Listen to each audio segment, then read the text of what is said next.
Assalamualaikum warahmatullahi wabarakatuh. Bertemu kembali dengan channel Porkelab TV, channel ilmu leluhur, ilmu hikmah, ilmu Nusantara. Saat ini kita akan berdiskusi tentang 7 kedahsyatan olah nafas. Seperti kita tahu bahwa olah nafas itu digunakan dalam berbagai usaha untuk mengolah batin, mengolah kanuragan, dan lain sebagainya. Bahkan dalam dunia thorikoh saja itu juga menggunakan nafas saat berzikir. Demikian juga dengan Tai Chi, sebuah gerakan menghimpun energi dari Cina, itu juga menggunakan olah nafas. Meditasi yang merupakan salah satu metode penyeimbangan mental, energi, dan jiwa yang sudah mendunia ini juga menggunakan olah nafas. Demikian juga dalam mengolah tenaga dalam, menulis jimat, menggunakan olah nafas. Berikut ini akan kita bahas atau kita diskusikan 7 kedahsyatan olah nafas. Tetapi perlu Anda ketahui bahwa pembahasan ini bukan merupakan ijazah, hanya informasi. Apabila Anda sekalian para pemirsa ingin mengamalkan informasi ini, Anda harus mencari guru. Karena saya tidak berani mengijazahkan, apalagi saya bukan siapa-siapa. Baik, kita mulai diskusi tentang 7 kedahsyatan olah nafas. Yang pertama, kedahsyatan olah nafas yang pertama adalah dalam ilmu thorikoh. Ya, kita tahu bahwa thorikoh merupakan zikir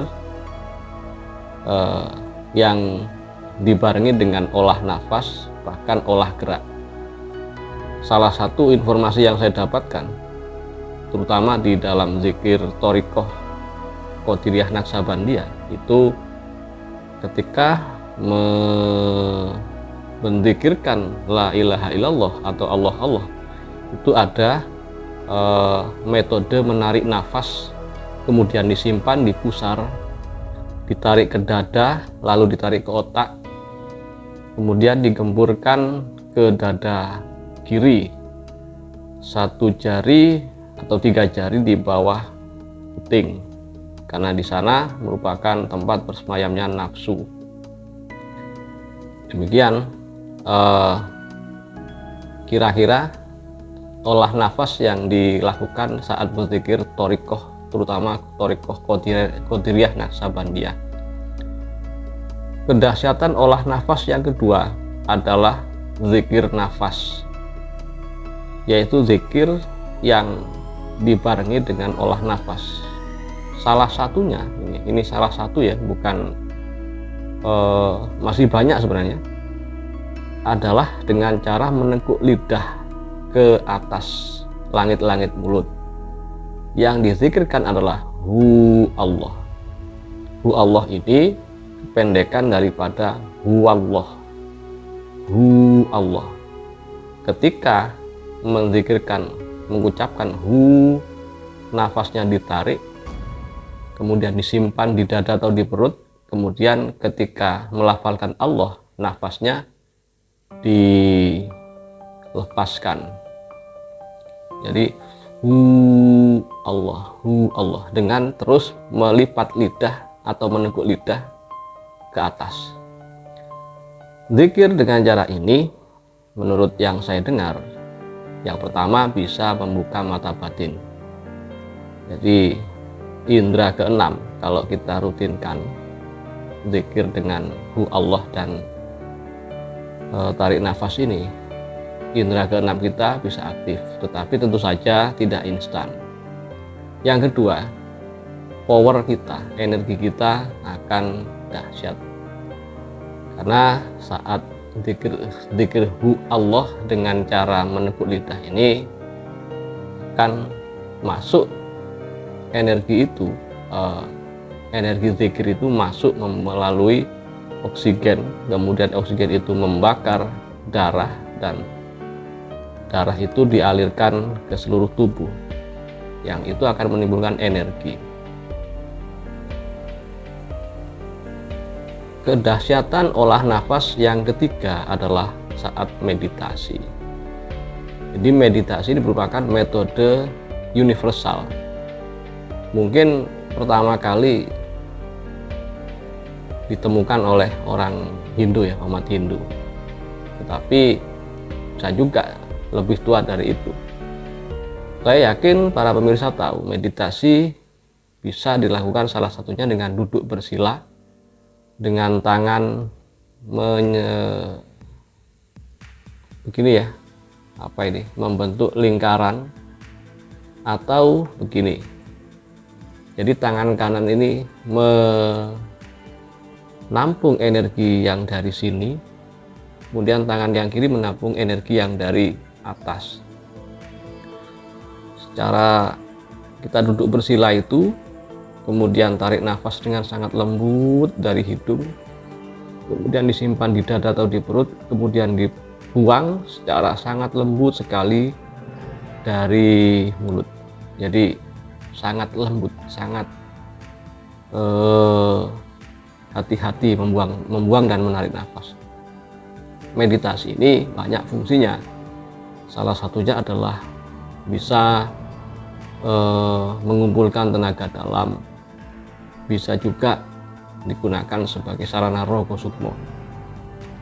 Bisa juga kalau kita sudah terbiasa, bisa digunakan untuk mengobati orang lain atau diri sendiri dengan mengalirkan energi murni. Kedahsyatan olah nafas yang nomor 4 adalah pukulan jarak jauh. Ini para praktisi ilmu hikmah misalnya mengenal ilmu jurus namanya ya.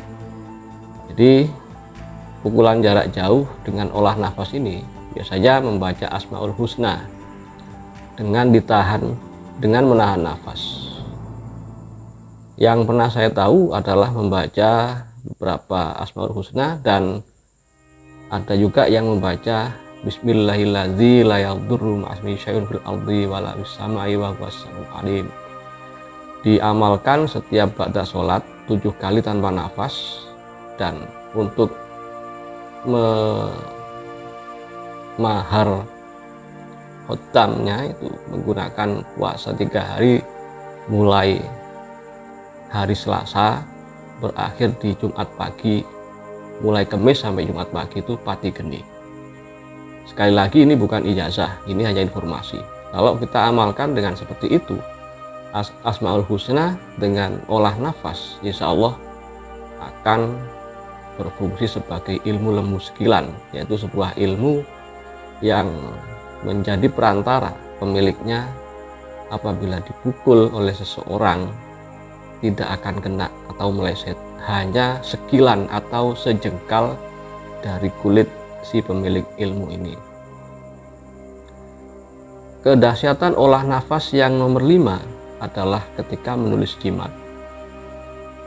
Menulis jimat atau rajah ini banyak metodenya. Yang paling mudah adalah dengan menulis seraya bernafas dari satu lubang hidung, tetapi tidak boleh dipegangi. Jadi menulis dengan bernafas dari satu lubang hidung yang kanan, tidak boleh dipegangi seperti ini. Jadi bagaimana caranya? Kira-kira bernafas dari satu lubang hidung, kemudian setiap menulis satu huruf itu kita dalam hati membaca Allahu seraya memasukkan sirri lafaz Allahu itu ke dalam huruf tersebut. Ini bukan ijazah ya, panjenengan cari sendiri ijazah untuk ini. Kedahsyatan olah nafas yang ke-6 adalah membuka aura dan menstabilkan cakra. Salah satunya adalah dengan tidur di atas tanah. Kemudian ini tanpa bisa di lantai ya, bisa di tanah langsung, sebaiknya tanpa alas. Kemudian saat tidur di tanah itu kita atur nafas, fokus, kemudian zikir. Kemudian dengan merasakan energi negatif itu diserap oleh tanah. Apabila ada seseorang yang terkena mungkin auranya atau cakranya ditutup orang, atau pernah terkena gangguan ilmu-ilmu hitam, bisa dinetralisir dengan cara seperti ini. Kemudian dirasakan bagaimana energi negatif itu diserap oleh tanah, karena tanah merupakan memiliki energi negatif, sedangkan energi-energi hitam itu juga memiliki energi negatif, maka sesama negatif akan menyerap. Kemudian kedahsyatan olah nafas yang ketujuh adalah pengobatan dengan energi murni. Caranya dengan berzikir, kemudian olah nafas seperti meditasi, dan memohon izin kepada Allah untuk mengalirkan energi murni melalui tapak tangan kanan ya. Kemudian ditempelkan pada bagian yang sakit, baik kepada orang lain maupun kepada diri sendiri. Sambil kita rasakan ada energi yang mengalir. Kita tidak usah mengeluarkan tenaga dalam, siapapun bisa melakukan ini. Kita hanya menempelkan dan berniat memohon izin untuk mengalirkan energi penyembuh. Insya Allah nanti akan terasa, baik yang diobati maupun yang mengobati. Demikian mungkin diskusi kita kali ini tentang 7 kedahsyatan olah nafas. Semoga ini bisa menjadi informasi yang berguna ya, dan ngapunten bagi para leluhur, bagi para sesepuh, para praktisi ilmu hikmah, pengapunten, mohon maaf kalau yang saya sampaikan ini ibarat nguyai segoro atau memberitahu para ahli, para suhu. Ngapunten, saya bukan siapa-siapa, saya hanyalah salah satu rakyat Indonesia yang ingin uri-uri budaya kuno, budaya Nusantara, agar kejayaan Nusantara ini segera kita raih. Dan salah satunya menurut saya pribadi adalah dengan tetap menggali kearifan budaya Nusantara. Bagi saya yang umat Islam, maka Nusantara yang Islami seperti yang diajarkan oleh Wali Songo.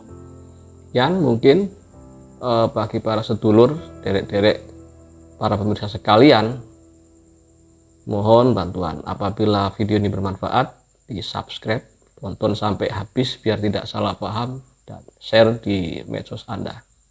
Assalamualaikum warahmatullahi wabarakatuh.